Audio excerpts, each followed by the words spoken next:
Hello everyone, welcome to our YouTube channel. And as you know, my name is Nitin Kumar and I teach you all English grammatical lessons and how to speak English. So let's start today's lesson. But before we start anything, we will discuss what is the topic what we have today. So let's see. आज जो हम पढ़ने वाले हैं वो है has have का इस्तेमाल करेंगे हम लोग इन्फिनिटिव के साथ. फ्रेंड्स, अगर आपने मेरी लास्ट वीडियो देखी है तो उसमें आपने देखा होगा कि मैंने आपको हैज हैव का यूज़ करना सिखाया था 3 टाइम के अंदर, present, past and future. So as it is है, बिल्कुल बहुत सिंपल है. और आज हम क्या करेंगे उसमें तो हमने करा था कि हैज हैव का इस्तेमाल हमने किया था नाउन और एडजेक्टिव के साथ. आज हम करेंगे हैज हैव का इस्तेमाल इन्फिनिटिव के साथ. आपको पता है मेरी जो प्रीवियस वीडियोस में मैंने सिखा रखा है कि इन्फिनिटिव क्या होता है, बट आज फिर से एक बार रिपीट कर लेते हैं. ठीक है, उसमें था इज एम एल के साथ हमने यूज़ किया था, सिंपल हेल्पिंग वर्ब के साथ, और आज हम करेंगे हैज हैव के साथ. Okay, so let's start. देखिए यहाँ लिखा है मैंने how to use has have with infinitive, और यहाँ पर टाइमिंग लिख दिया है प्रेजेंट, पास्ट एंड फ्यूचर. तीनों टाइम में हम लोग उसका यूज करने वाले हैं. और तीनों टाइम में कौन कौन सी हेल्पिंग वर्ब बनती है, जैसे कि प्रेजेंट में है हैज और हैव, पास्ट में हैड एंड फ्यूचर में shall have and will have. Okay, so इसके अकॉर्डिंग हमारा रूल क्या बनेगा. रूल है हमारे पास सब्जेक्ट देन हेल्पिंग वर्ब और देन फिर मैंने टू लगा के मेन वर्ब की फर्स्ट फॉर्म लगाई. ठीक है, मतलब V1.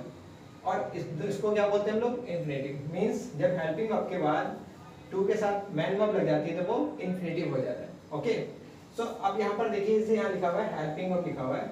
सो हेल्पिंग वर्ब हम कौन सी यूज करने वाले हैं, जब प्रेजेंट का यूज करेंगे हम लोग तो प्रेजेंट का हैज हैव यूज करेंगे, और जब पास्ट का यूज करेंगे तो पास्ट का हैड यूज करेंगे, और जब फ्यूचर की बारी आएगी तो हम लोग फ्यूचर का हैव और शैल हैव और विल हैव का इस्तेमाल करेंगे. Okay, so one by one सीखते हैं. सबसे पहले हम लोग स्टार्ट करते हैं प्रेजेंट से. ओके, अच्छा फ्रेंड्स, इस लेसन को एकदम क्लियरली रिलैक्स होकर समझना, क्योंकि अगर आप एक बार समझ जाओगे तो बहुत ईजी है, और इसका यूज हम लोग अपनी डेली लाइफ में बहुत ज़्यादा यूज करते हैं. ठीक है, अभी बताऊंगा एग्जांपल देके कैसे. और जब आप ये सीख जाओगे तो आपकी इंग्लिश और ज़्यादा इंप्रूवमेंट हो जाएगी, और ज़्यादा कॉन्फिडेंस बिल्डअप होगा कि you can speak more than your knowledge. मतलब आपके सभी जितना है उससे आप बोल सकते हैं. सो लुक, स्टार्ट करते बिना देर करें. मैंने कुछ एग्जांपल लिखे हैं. देखिए कई बार क्या होता है ना कि हम लोग सोचते हैं कि जिस सेंटेंस की हिंदी जैसी है हमेशा वो वैसी रहेगी. ऐसा नहीं होता है. कई बार क्या होता है, हिंदी आप 3-3, 4-4 तरीके से बना लीजिए, बट उसका जो मीनिंग है वो एक ही निकलेगा इंग्लिश के अंदर. क्योंकि कुछ चीज़ें होती है वो मीनिंग कैच करती है, आपकी वर्डिंग को नहीं कि आप हिंदी में किस तरह से एक्सप्रेस कर रहे हैं, किस तरह से नहीं कर रहे. बट कुछ चीज़ें होती है आप किसी तरीके से लिख लीजिए, उसका जो मीनिंग इंग्लिश में वही निकलेगा. जैसे मैंने यहाँ कुछ एग्जांपल लिखे हैं. सबसे पहले हम लोग फ्रेंड प्रेजेंट का ही पढ़ रहे हैं. ठीक है, तो अभी फोकस आपका प्रेजेंट पे होना चाहिए कि प्रेजेंट में इस इन्फिनिटी को यूज कैसे करेंगे. देखिए एग्जांपल मैंने यहाँ लिखा हुआ है मुझे जाना है. ठीक है, या मुझे जाना होता है, या मुझे जाना पड़ता है. तो मुझे जाना है, मुझे जाना पड़ता होता है, या मुझे मतलब कुछ भी कंडीशन हो, आपको कुछ काम करना है, आपके ऊपर कुछ फोर्स है. जैसे कि अब आपको यहाँ दिख रहा होगा 3 सेंटेंस लिखे मैंने, first, second and third.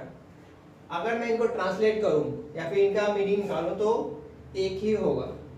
Means इस सेंटेंस में ये बताया जा रहा है कि उस व्यक्ति को कुछ काम का कोई काम है जो फोर्सली उसको करना है. एग्जाम्पल ऐसा सपोज कीजिए आप किसी फ्रेंड की पार्टी में गए और काफ़ी टाइम हो गया सेलिब्रेट करते करते, आप अपने फ्रेंड को बोलते हो यार काफ़ी देर हो गई है और मुझे अब घर जाना है. सो मुझे घर जाना है. ठीक है, एक कंडीशन तो ये है, मुझे पानी पीना है, मुझे सोना है, मुझे खाना खाना है. मतलब आपको जो भी काम करना हो, ठीक है, आपके पास एक वर्क है जो आपको वो करना ही करना है. ठीक है, काम का कोई दबाव होता है, प्रेशर होता है, तो उस चीज़ को लेकर हम लोग इस तरह की सेंटेंस को यूज़ करते हैं.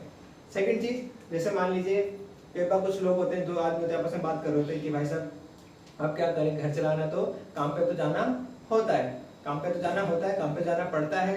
तो मतलब ये है कि हिंदी चाहे कैसी भी हो, जाना है, जाना होता है, जाना पड़ता है, डजंट मैटर. आप क्या करेंगे उसको एक ही वे में बनाएंगे जो मैं बताने वाला हूँ. ठीक है, सो लेट्स सी कि इन तीनों की इंग्लिश क्या होगी. देखिए यहाँ बनेगा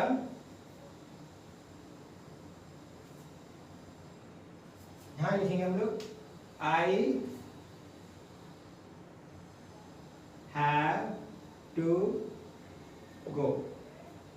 अच्छा, रूल के हिसाब से एक बार चेक कर लेते हैं. सब्जेक्ट आई लगा दिया है, हेल्पिंग वर्ब मेरे पास अभी कितनी है, 2 हैं, हैज और हैव, ठीक है। तो मैंने हैव लगाया क्योंकि मैं आपको ऑलरेडी सिखा चुका हूँ अपनी प्रीवियस वीडियो में कि आप हैव का इस्तेमाल क्या नाम है, आई के साथ हैव का इस्तेमाल करेंगे, ठीक है। तो और दूसरी चीज यहाँ देखिए, हैज है वो आप सिंगुलर के साथ कर सकते हैं, ही शी नेम होता है। देन उसके बाद क्या करा मैंने, हेल्पिंग वर्ब हो गई हमारे पास हैव, देन यहाँ पे टू का इस्तेमाल कर दिया मैंने, और फिर मेन वर्ब है। मेन वर्ब में क्या बोल रहा है, जाने की बात कर रहा है वो, क्या बात कर रहा है, जाने की। तो क्या करेंगे इसमें हम लोग गो ऐड करेंगे, क्योंकि यहाँ पर गो जाने को हम लोग क्या बोलते हैं, गो। मेन वर्ब लगानी है, मेन वर्ब की कौन सी, फर्स्ट फॉर्म। आपको पता है जो हमारी मेन वर्ब शब्द है वो कितने टाइप्स की होती है, मोस्टली काफी लोगों ने 3 पढ़ी, कोई 4, कोई 5 है, बेसिकली 5 होती है। वो मैं आपको अपने इसके लिए मैं अलग से एक वीडियो बनाऊंगा जिसमें आपको बताऊंगा कि हमारी टोटल मेन वर्ब्स कितनी होती है, वो कैसे कैसे काम करती है। बट अभी हमें इसे इतना समझना है कि हमें मेन वर्ब की जो फर्स्ट फॉर्म होती है वो यूज करनी है, ओके। सो यहाँ हो गया आई हैव टू गो। अब देखिए ऐसे बहुत सारे एग्जांपल है, मान लीजिए मुझे बोलना है, आई हैव टू से, मुझे सुनना है, आई हैव टू लिसन, मुझे पिक्चर देखनी है, I have to watch movie, मुझे सोना है, आई हैव टू स्लीप। अब आपको बहुत भूख लगी है, मुझे यार खाना खाना है, I have to eat food, मुझे क्या नाम है, प्यास लगी, पानी पीना है, I have to drink water, ठीक है। तो आपको जो जो करना है आप इस तरीके से आप बोल सकते हो, जो भी आपको करना है, मुझे जाना है, मुझे सोना है, मुझे खाना है, जो भी आपको काम करना है, मुझे पढ़ना है, आई हैव टू स्टडी, ठीक है। जितने भी आपको कुछ करना है आप उसके लिए इस फॉर्मेट का यूज कर सकते हैं। That is so simple. जो भी ध्यान रहे, क्या जो भी आपको काम करना है उसके लिए आपको ऐसे यूज करेंगे। ये समझ लीजिए आपको इंग्लिश सीखनी है, I have to learn English, ठीक है। सो ये हो गया हमारा प्रेजेंट पार्ट। अच्छा, हैज है क्लियर है ना, हैज सिंगुलर के साथ एक्सेप्ट आई को छोड़ के बाकी जितना भी सिंगुलर होता है आपने हैज यूज करना है। हैव का इस्तेमाल हम लोग करेंगे किसके साथ, प्लूरल के साथ, यू वी दे, ठीक है। Now times to learn had, ठीक है। अब हैड की बारी है, सो लेट्स स्टार्ट हैड करते हैं कि हैड हम कैसे यूज करते हैं।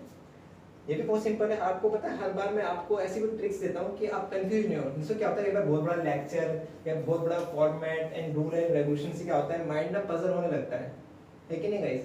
तो क्या होता है कि उस चीज में हम लोग ना उसको इंटरेस्ट भी क्रिएट नहीं हो पाता और कहीं ना कहीं पजल हो जाते हैं कि यार क्या क्या सिखा रहा है, कैसे कैसे यूज करेंगे। तो उस चीज को अवॉइड करते हुए मैं आपको इजीली एकदम आसान तरीका बताता हूँ, जिससे क्या हो आपको बिल्कुल भी कंफ्यूजन ना हो और आप इजीली सीख जाओ कि यस इसका यूज ऐसे करना है। सो अब देखो मैं कुछ भी चेंज नहीं करूंगा, मुझे क्या करना है, इसको पास्ट में कन्वर्ट करना है, कुछ भी चेंज नहीं करना, ध्यान दीजिएगा।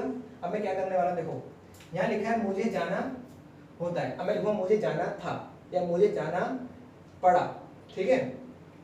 अब उसके लिए क्या करूंगा, जिसे मैंने आपको हमेशा सिखाता हूं अपनी वीडियो में, हम कुछ भी चेंज नहीं करते, सिर्फ क्या करते हैं जब टाइम चेंज होता है तो कुछ चेंज करने की जरूरत नहीं है, सिर्फ उसकी हेल्पिंग वर्ब को चेंज कर दो आप। तो देखो यहाँ पर मैंने क्या लिखा हुआ है, हैव लिखा है ना। अब मैं चाहता हूँ ये पास्ट में हो जाए, पास्ट में कैसे करूंगा, सिर्फ क्या है हमारे पास पास्ट में, हैड है। सो नाउ राइट इट, अब इसको लिख देंगे हम लोग यहाँ पर हैड, डन, यस हो गया। बस देखिए आई हैड टू गो, मुझे जाना पड़ा, जैसे ना कि यार तूने उसकी मदद क्यों करी, या वो मुसीबत में था, मदद करनी पड़ी मुझे उसकी मदद करनी पड़ी, I had to help him, ठीक है। So just it is so easiest way, you have to change the helping verb, then sentence automatically change into time, अपने आप नेक्स्ट टाइम में वो चेंज हो जाएगा, ठीक है। So it is so easy. अब ऐसे मान लो मुझे उससे बात करनी पड़ी, I had to talk to him, ठीक है। तो इस तरह कौन सा सेंटेंसेस है कि आप इजीली पास्ट में भी कन्वर्ट कर सकते हैं, ठीक है। तो ये हो गया आपका प्रेजेंट का भी और पास्ट का भी। अच्छा, पास्ट में अच्छी बात बताना आपको कि हमारे पास सिर्फ ओनली एक ही हेल्पिंग वर्ब होती है, जिसका इस्तेमाल हम लोग सारे सब्जेक्ट्स मींस जितने प्रोनाउन होते हैं हमारे उसका यूज कर सकते हैं। He, she, it, name, you, we, they, जितने भी है उन सब का इस्तेमाल हम लोग क्या करेंगे, इसके साथ करेंगे। जैसे कि हमारा हैड और हैज करा है, इनके सबके साथ हम लोग हैड का इस्तेमाल करेंगे, ठीक है। अब बारी है किस चीज की, अब बारी है हमारे पास फ्यूचर की। फ्यूचर में क्या है, जैसे आप यहाँ देख रहे हो शैल हैव, विल हैव, ठीक है। सेम वही चीज करनी है, कुछ चेंज नहीं करना। जैसे मुझे जाना होगा, बोलते ना क्या हो गया यार फोन आ गया, अब तो मुझे घर से फोन आ चुका है, मान लो अब पार्टी में बहुत टाइम हो गया एंजॉय करते हुए, मम्मी का फोन आ रहा है, अब तो भाई मुझे जाना होगा, ठीक है। मुझे जाना पड़ेगा, मुझे जाना होगा, व्हाटएवर, ठीक है। एक काम का एक प्रेशर है, उस चीज को उसको करना है तो करना है। ध्यान रहे कोई काम है उसको हमें करना है, अब टाइम क्या है, चाहे प्रेजेंट का, पास्ट का, फ्यूचर का, वो काम को हमें करना है। अब ऐसा मान लीजिए मुझे जाना पड़ेगा, अब तो मुझे जाना पड़ेगा, अब तो डांट पड़ने लग गई है, फोन आने लग गया, भैया तो जाना पड़ेगा। अब जाना पड़ेगा तो क्या होगा, आई, देखो हैव तो ऑलरेडी है ना, मैंने हैव लगा हुआ है, सिर्फ क्या करूंगा, शैल और विल का यूज कर दूंगा। मींस अब यहाँ आई है तो आई के साथ क्या लगता है, शैल लगता है, तो आई शैल हैव टू गो। देखिए दोबारा करता हूं मैं इसको, देखिए यहाँ पर सेकंड पार्ट इसका बन जाएगा फ्यूचर का, I shall have to go. Got it friend? So it is so simple. मतलब ये है कि हैज हैव को हम लोग तीनों पार्ट में, प्रेजेंट, पास्ट, फ्यूचर में इन्फिनिटी के साथ कैसे कर सकते हैं, देख लीजिए आप। बहुत सिंपल है, सिर्फ आपको क्या करना है, एक तो ये ध्यान रखना है वर्ब लगाने से पहले टू जरूर होना चाहिए, तभी इन्फिनिटी बनेगा, अदरवाइज नहीं बनेगा। ठीक है। सेकंड चीज कि जब आप वर्ब लगाओ उसका ये भी ध्यान रखो कि टाइम के साथ आपकी हेल्पिंग वर्ब सही यूज हो रही है या नहीं हो रही। ठीक है। प्रेजेंट में हैज हैव है, पास्ट में हैड है, फ्यूचर में shall have and will have. So I hope अच्छे से आपको समझ में आया होगा। और बहुत सारे एग्जांपल्स से आप कमेंट में कमेंट कीजिए कि आपको कौन कौन से एग्जांपल सूझ रहे हैं, उसको इंग्लिश में बनाने के लिखिए कमेंट में, देखता हूँ कि कितनी अच्छी प्रैक्टिस किसकी हुई है। ठीक है। सो अगर फिर भी कोई डाउट रह जाए, कुछ चीज़ आपको समझ में क्लियर नहीं हो पाया है, सो आप क्या करेंगे, आप बताइए मुझे कि कोई कुछ डाउट रह गया तो मैं उसको क्लियर करूँगा। ठीक है। और अगर आप चाहते हैं कोई टॉपिक हो जिस पे आप जो चीज़ आप सीखना चाहते हो तो उस पर भी हम लोग वीडियो बनाएंगे। ठीक है। सो प्रैक्टिस कीजिए इसके ऊपर और मिलते हैं हम लोग अभी नेक्स्ट वीडियो में। ठीक है। आई विश कि आपको ये सब कुछ अच्छे समझ में आ रहा हो और आप एक डेडिकेशन के साथ कुछ सीख रहे हैं। फ्रेंड्स एक तरह से पूरा आपका एक कोर्स चल रहा है इंग्लिश का, क्योंकि ये देखिए आप डे बाय डे मेरी वीडियोस को देखते रहेंगे, डे बाय डे इसको फॉलो करेंगे, डे बाय डे प्रैक्टिस करेंगे। सो आई कैन गारंटेड कि कुछ दिन के अंदर ही आपके अंदर काफी सारा इंप्रूवमेंट देखने को मिलेगा, वो आपको खुद। ठीक है। और फिर कहने का कॉन्फिडेंस बिल्डअप हुआ कि yes I can speak English front of anyone. So that is so important to make habit of these types of concepts. So see you. Bye bye. Take care.